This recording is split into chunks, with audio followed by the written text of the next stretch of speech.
Hi అండి అందరికీ welcome back to our channel. ఎలా ఉన్నారు ఫ్రెండ్స్? అందరూ ఏం చేస్తున్నారు? సో నేనైతే చాలా బాగున్నాను. మీరు కూడా బాగుండాలని హార్ట్ఫుల్గా కోరుకుంటున్నాను. ఇంకా ఇవాళ మన వీడియోలోకి వచ్చేస్తే డే రొటీన్ అనమాట. డే రొటీన్ అండ్ దాంతోపాటు మీకు ఎంత ఇష్టమైన నా హెయిర్ టవల్ డ్రైయింగ్ కూడా. సో రెండింటిని కవర్ చేస్తూ వీడియో అయితే అప్లోడ్ చేస్తున్నాను. వీడియో కంప్లీట్గా చూసేయండి. వీడియోలోకి వెళ్ళే ముందు వీడియోకి లైక్ ఇచ్చేయండి ఫ్రెండ్స్. లేదంటే వీడియో అంతా చూసాక లైక్ ఇవ్వండి మీకు నచ్చితే. అలాగే కుదిరితే కమెంట్ చేయండి. ఇంకా మన ఛానల్ని ఫస్ట్ టైం ఎవరైనా చూస్తూ ఉంటే ప్లీజ్ సబ్స్క్రైబ్ చేసుకోండి. ఇంకా మనం వ్లాగ్లోకి అయితే వెళ్ళిపోదాం లేట్ చేయకుండా. ఇవాళ వ్లాగ్ ఏంటంటే శని త్రయోదశి రోజు అనమాట. శని త్రయోదశి రోజు గుడికి వెళ్ళాము. సో అది ప్లస్ హెయిర్ టవల్ డ్రైయింగ్ చెప్పాను కదా. ఇంకా పొద్దున్నే అయితే నాకు యాక్చువల్గా ఆ రోజు తెలీదు శని త్రయోదశి రోజు. ఆ రోజు శని త్రయోదశి అని చెప్పేసి తెలీదు, ఎవరు ఒకరు చెప్తే తెలిసిందనమాట. అయితే ఇంకా ఈరోజు ఎలాగో మా హస్బెండ్ ఇంట్లోనే ఉన్నారు కదా, గుడికి వెళ్ళొచ్చు అని చెప్పేసి, అంటే తను ఉన్నప్పుడే ఎటైనా బయటకు వెళ్ళడానికి కుదురుతుంది, లేదంటే పాపతో తీసుకొని వెళ్ళడం కుదరదు కదా అని చెప్పేసి ఈరోజు తనకి ఇంట్లోనే ఉన్నారనేసి గుడికి వెళ్దామని అయితే ఇంకా పొద్దున్నే లేచి పనులు అయితే స్టార్ట్ చేశాను. ఇంకా ఇంట్లో అయితే పూజ అయిపోయింది. తులసమ్మ దగ్గర పూజ చేసేసి ఇంట్లో కూడా పూజ చేసేసి తర్వాత శనీశ్వరుని గుడికి వెళ్తారంట కదా ఈరోజు. బట్ దగ్గరలో సత్వరంలో ఉంది కానీ వెళ్ళలేదు. శివాలయానికి అయితే వెళ్దామని రెడీ అవుతున్నాము. ఇంకా పూజ అయిపోయిన తర్వాత నాకు ఉన్న పెద్ద మెయిన్ టాస్క్ తల ఆరబెట్టుకోవడం. సో ఇది పూర్తిగా ఆరకిపోయింది అనుకో, తలకి మొత్తం వాటర్ పట్టేసి తలనొప్పి వచ్చేస్తుంది ఈవినింగ్కి. అసలు ఆ బాధ చెప్పుకోలేము అసలు. తల కంప్లీట్గా ఆరబెట్టుకోవాలి, లేదంటే ఆరేలాగే జడ వేసుకోవాలి. ఇంక అందుకని నార్మల్గా అయితే తల ఆరబెట్టేస్తున్నాను. నార్మల్గా లూజ్ హెయిర్ స్టైల్ చేసేస్తే ఎలాగో ఆరిపోతుంది కదా అని చెప్పేసి, మనకి ఎప్పుడైనా సరే తల స్నానం చేసే ముందు తలకి కొంచెం ఆయిల్ పట్టించుకోండి. ఆయిల్ పట్టించుకున్న తర్వాత నీట్గా చిక్కులు ఏమీ లేకుండా రిమూవ్ చేసేయండి. దువ్వెంతో నీట్గా దువ్వేసిన తర్వాత సాఫ్ట్గా వస్తుంది కదా మనం ఆయిల్ రాసిన తర్వాత. సో దానిపైన మనం షాంపూ పెట్టి తలస్నానం చేసామంటే మళ్ళీ తలస్నానం తర్వాత మనకి ఎలాంటి చిక్కులు కనబడవు. ఎలా ఉన్న హెయిర్ని అలా తలస్నానం చేసేసామనుకోండి, అది ఇంకా డ్రై అయిపోయి చిక్కులు పడిపోతుంది. ఆ చిక్కులు విప్పినప్పుడు మరి కాస్త జుట్టు ఊడిపోతుంది. అమ్మో హెయిర్ ఫాల్ అయిపోతుంది అనుకుంటాం. అందుకని తలస్నానం చేసే ముందు కొంచెం ఆయిల్ అప్లై చేయండి.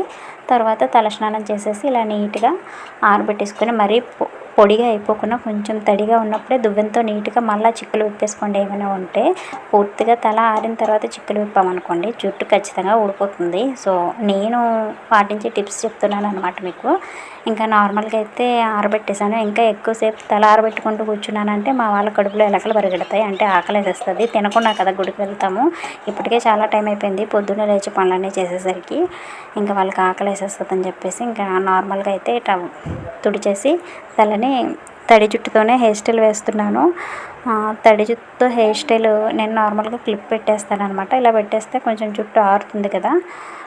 కంప్లీట్గా ఆరిన తర్వాత మళ్ళీ జడ అయితే వేసేస్తాను. అలా లూజ్గా అయితే వదిలేను. లూజ్గా వదిలేస్తే ఖచ్చితంగా హెయిర్ ఫాల్ అవుతుందండి.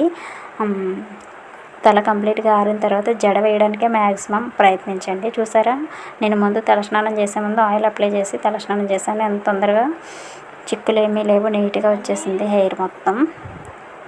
ఇప్పుడు నార్మల్గా క్లిప్ పెట్టేస్తున్నాను. ఇదే విధంగా జడగానే వేసేసానంటే వాటర్ అంతా తలకు పట్టేస్తుంది, తలనొప్పి స్టార్ట్ అవుతుంది. ఆ కష్టం ఎందుకులే అని ఈ కష్టం పడుతున్నాను అనమాట. నార్మల్గా అయితే గుడికి లూజ్ హెయిర్తో వెళ్ళకూడదు అంటారు. అది ఈ మధ్యనే తెలిసింది నాకు, ఎందుకో తెలియదు. కానీ గుడికి వెళ్ళినప్పుడు తల విరబోసుకొని వెళ్ళకూడదంటే అందుకే కొంచెం క్లిప్ అయితే పెట్టేసుకున్నాను.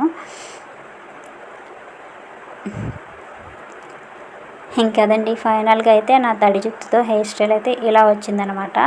ఎలా ఉందో కమెంట్ చేయండి. ఇంకైతే గుడికి అయితే స్టార్ట్ అయ్యాము. మా షాప్ దగ్గరికి వచ్చామన్నమాట. ఇది మాకున్న చిన్న షాపు. అరటిపళ్ళు కొబ్బరికాయలు తీసుకుందామని వచ్చాను. వీడియో తీస్తుంటే మా మరిది అంటున్నారు, ఏం వదినా మీ సబ్స్క్రైబర్స్కి ఏమైనా డిస్కౌంట్ ఇవ్వమంటావా నన్ను అని అడుగుతున్నారు. ఇంకా గుడి దగ్గరికి అయితే వచ్చాము. శివాలయం కదా వచ్చాము. ఖాళీగా ఉందన్నమాట. ఆల్రెడీ పూజ చేసుకొని వెళ్ళిపోయినట్టున్నారు. 9కే వెళ్ళాము, అయినా సరే ఎవరూ లేరు. కానీ ఇలా ఉండడమే నాకు నచ్చింది. ప్రశాంతంగా పూజ చేసుకొని కాసేపు గుడిలో కూర్చొని ప్రశాంతంగా రావచ్చు. జనాలు ఎక్కువ మంది ఉన్నారనుకోండి, వెళ్ళండి అంటారు. దేవుడిని చూడనివ్వరు, చేయనివ్వరు, ఏమీ ఉండదు. పదండి అంటారు. అంతా గోలగోలగా గందరగోళంగా ఉంటుంది. నాకు ఇలాగ ఉంటేనే నచ్చుతుంది గుడికి వెళ్ళినప్పుడు. మీకు కూడా ఇలా ఉంటే నచ్చితే కామెంట్ చేయండి. ప్రశాంతంగా అయితే ఇంకా మేము పూజ చేసుకున్నాము. నార్మల్గా వేరే దేవాలయాల్లో అయితే మనం రౌండప్ తిరిగేస్తాం కదా ప్రదక్షిణ చేసినప్పుడు. శివాలయంలో మాత్రం ఇలా తిరిగే ప్రదక్షిణ ఏదో అంటారు, పేరు నాకు తెలీదు, తెలిస్తే కమెంట్ చేయండి. ఇలా ఎందుకు తిరుగుతారు అంటే, నాకు తెలిసి శివునికి అభిషేకం చేస్తారు కదా, శివాలయం అంటే ఖచ్చితంగా అభిషేకం ఉంటుంది. ఆ అభిషేకం నుంచి వచ్చిన వాటరు ఇవన్నీ ఉంటాయి కదా, పాలు, అవన్నీ వచ్చే వే పైన అడుగు పెట్టకూడదు అని చెప్పేసి ఇలా పెట్టారేమో. ఇంకా శివయ్యని చూడండి ఎంత బాగున్నాడో, చందనం పూసుకొని బొట్టు పెట్టుకొని, అబ్బా చూడడానికైతే అలా చూస్తూ ఉండాలనిపించింది. నందీశ్వరుడికి కూడా మంచిగా గంధం వేసి బొట్లు పెట్టారు, ఎంత బాగుందో చూడండి. ఇంకా ప్రశాంతంగా పూజ చేసుకొని అయితే అలా ఒక 1 అవర్ పాటు కూర్చున్నాం గుడిలోనే. ఇంకైతే పూజ అయితే అయిపోయింది, రిటర్న్ ఇంటికి అయితే స్టార్ట్ అయిపోయాము. ఇంకా అంతే అండి వాళ్ళకి బ్లాగు. నచ్చితే లైక్ చేయండి, కమెంట్ చేయండి, సబ్స్క్రైబ్ చేసుకోండి. బాయ్.